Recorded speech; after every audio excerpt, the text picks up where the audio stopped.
Voyons tout d'abord quels sont les risques en cas de mauvais chargement ou arrimage. Vous le savez, l'objectif d'un bon arrimage, c'est qu'il soit en mesure de maintenir le chargement durant les situations de transport. Mais quelles sont ces situations ? Il y a généralement 3 cas de figure. Une situation de conduite normale, une situation de manœuvre d'évitement et une situation de freinage à fond. 3 situations qui vont agir différemment sur votre chargement. En effet, le risque lors d'une situation de conduite normale est que le chargement ne reste pas en place et que la stabilité de l'ensemble soit compromise. Cela arrive lorsque l'arrimage est absent ou insuffisant, ou s'il se détend durant le trajet, notamment à cause des vibrations dues à la route. Le risque lors d'une manœuvre d'évitement est le mouvement du chargement, qui aura tendance à partir sur le côté du véhicule dans le sens opposé à la manœuvre. Enfin, lors d'un freinage à fond, le chargement aura tendance à poursuivre sa trajectoire initiale vers l'avant. Ce comportement de la charge pose question. Quelles caractéristiques physiques sont en jeu ? En effet, la charge à transporter est une masse, avec une forme d'une certaine nature et avec un centre de gravité. Qu'est-ce qui arrive dans nos 3 situations ? Voyons ce qui se passe au niveau de la masse de la charge.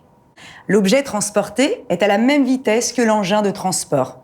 Donc cette masse va avoir une force d'inertie au moment de la manœuvre.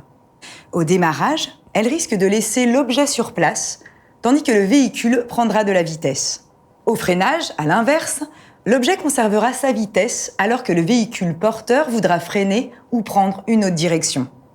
Ici, on pense souvent à tort que plus une charge est lourde et moins elle a de risque de bouger. Vous le voyez, ce n'est pas une garantie de stabilité. La forme est également à prendre en compte. Suivant la surface exposée, elle peut entraîner une prise au vent importante qui aura un impact sur le transport en lui-même, voire sur l'arrimage. La forme peut aussi présenter des arêtes vives qui peuvent endommager les systèmes d'arrimage. La nature de la charge peut entraîner un déplacement du centre de gravité. C'est principalement le cas lorsque l'on transporte un liquide, car ce dernier, en amplifiant le phénomène d'inertie, va déplacer le centre de gravité de la charge lors des mouvements du véhicule. Enfin, le centre de gravité de la charge. Plus il est haut, plus il va amplifier le phénomène de déséquilibre, ce qui, dans une manœuvre d'évitement, provoque d'énormes contraintes mécaniques au procédé d'arrimage. Mais y a-t-il d'autres facteurs agissant liés à nos métiers ? Rejoignons Herman pour en parler. Il y a des facteurs additionnels générés par les activités du BTP. Tout d'abord, le conditionnement. Prenons cette palette de bordure T2. C'est bien un ensemble d'éléments et non pas une pièce seule. Cela doit donc être préparé en amont. D'abord le colisage, puis ensuite l'arrimage. Le conditionnement, vous le savez, est un ensemble de moyens et de mesures, tels que la mise sur palette, le filmage ou le cerclage, l'utilisation de big bag, l'utilisation de paniers, et bien d'autres encore.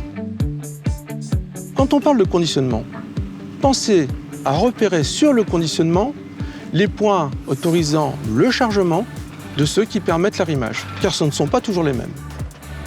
Autre spécificité du BTP, la nature du contact entre le colis et le plancher. C'est très important parce que les utilitaires et les poids lourds ont différents types de planchers. Ils peuvent être en métal, en bois, avec des glissières, et ça agit différemment. En plus, dans le BTP, les poussières, le sable, la boue, parfois l'huile, impactent directement la charge transportée. Merci Herman.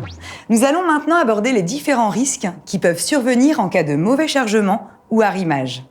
On le constate, au cours du transport, le chargement peut tomber ou être endommagé. Cela a un coût, d'abord le prix du chargement, mais aussi des coûts additionnels liés au remplacement, aux délais supplémentaires et aux dégâts sur la route qui peuvent entraîner des sanctions très importantes. En outre, si le chargement est liquide, celui-ci peut se répandre et entraîner d'autres complications s'il est inflammable ou toxique. Qui dit accident, dit risque pour le conducteur. En effet, un mauvais chargement ou un mauvais arrimage peuvent entraîner une perte de contrôle du véhicule. Il y a risque de choc, d'écrasement, de brûlure, voire d'intoxication. Enfin, des tiers peuvent être impliqués, ce qui peut avoir des conséquences très graves. Vous l'aurez compris, Un bon chargement ou arrimage est un facteur de sécurité et c'est indispensable. C'est ce que nous allons voir dans les prochains chapitres. Mais tout d'abord, vérifions par un quiz ce que nous venons de voir.